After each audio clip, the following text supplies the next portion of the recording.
उमेश कुमार स्वागत करता है आपका हॉलीवुड न्यूज़ पर। आज हम बात करेंगे वेब सीरीज लोकी के बारे में। लोकी आपको मालूम है एवेंजर्स का ही पार्ट है। मार्वल सिनेमैटिक यूनिवर्स का विस्तार हो रहा है। सिनेमा से निकलकर ये ओटीटी पर भी आ चुका है। पिछले 1.5 साल में जो कुछ भी दुनिया में हो रहा है और इसके चलते जो कुछ हमारे लाइफ में चेंज हो रहा है उसका असर ओटीटी पर दिख रही कहानियों पर भी पड़ रहा है। जैसा कि द फैमिली मैन के श्रीकांत तिवारी को अगले सीजन में कोरोना की साजिश से लड़ना है। खैर, हम मुद्दे से भटकते नहीं है, हम आ जाते हैं लोकी के ऊपर। इधर अवेंजर्स सीरीज का एक अहम किरदार एक दूसरी ही दुनिया में पहुंच गया है। कहानी की ये शाखा MCU में वहां से उगी है जहां लोकी ने MCU की टाइमलाइन में साल 2012 में टेसरेक्ट हाथ में आने के बाद से भागने की कोशिश की थी। सोचिए क्या हो अगर लोकी कहीं ऐसी जगह पहुंच जाए जो धरती की टाइमलाइन से अलग किसी दूसरी ही दुनिया की हो और वहां लोग ऐसे हों जिनके जिम्मे ही टाइमलाइन को उनके निर्धारित समय से चलाए रखने की जिम्मेदारी हो और जो टाइमलाइन को बाधित करने वाले को सजा देने के लिए भी जिम्मेदार हो। लोकी एक नई दुनिया में है, हैरान है, परेशान है, लेकिन पहले जैसा बदगुमान अब भी है। अब भी उसे दूसरों को सताने में मजा आता है। बचपन में एसगार्ड के राजा उसे अपने दुश्मन के यहाँ से ले आए थे। अपने बेटे की तरह उसे पाला भी था, मतलब थोर की तरह ही उसे पाला था। लेकिन लोकी को उन दिनों का दर्द कभी भूलता नहीं है। वो इस वक्त TVA में है, ट्रांस वेरिएंट अथॉरिटी। इसके लिए लोकी बस एक वेरिएंट भर है।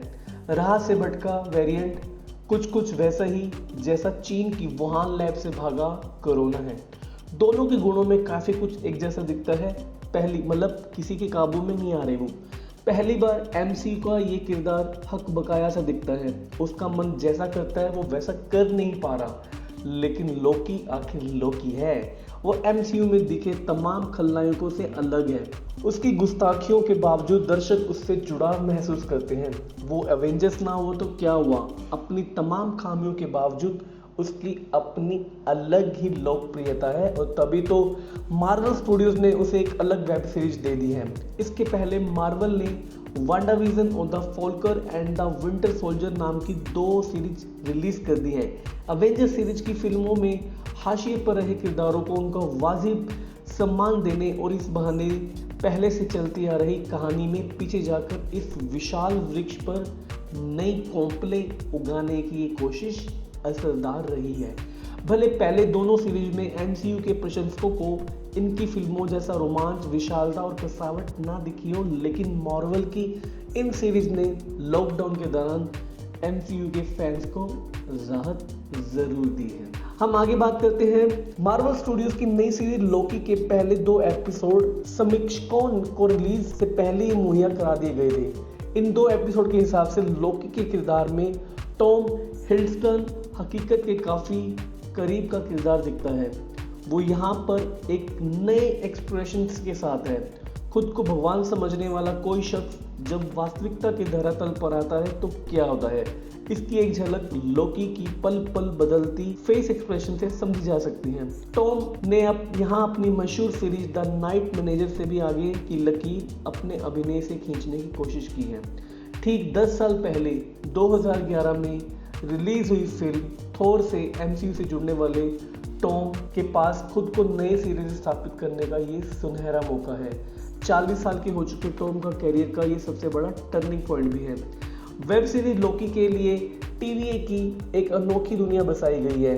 इस दुनिया का आदि और अंत समझने की कोशिश करना ही इस सीरीज का असली रोमांच है। निर्देशक कैट हेरान की खासियत यहाँ इस बात में है कि इस दुनिया का करिश्मा कलाकारों के कौशल पर भारी नहीं पड़ने पाता। यहाँ जेल है, अदालत है, सुरक्षा कर्मियों का कहना ना मानने पर दंड देने का रूल भी है। आग इनकी दुश्मन है और सीरीज आपको ये भी दिखाती है कि जिन चीज़ों के लिए अवेंजर्स और थानोस एंड गेम तक भिड़े रहे उनकी कीमत इस दुनिया में क्या है। TVA के एजेंट मोबियस के रोल में ओवेन विल्सन को भी एक ऐसा किरदार मिला है जिसमें उन्हें बैलेंस रहते हुए अपने अतीत के किरदारों पर अदाकारी का नया मौका मिला है। सीरीज के बाकी कलाकार भी अपने किरदारों के हिसाब से मेहनत करते हुए दिख रहे हैं। मामला दिलचस्प हो चला है, सीरीज हिंदी में भी उपलब्ध है। तो इंडिया वालों, आप लोकी देखो और बताओ कमेंट्स में आपको लोकी के ये 2 एपिसोड कैसे लगे। वीडियो पसंद आए तो लाइक करें, शेयर करें, कमेंट में अपनी राय दें और चैनल को सब्सक्राइब जरूर करें। धन्यवाद दोस्तों, जय हिंद।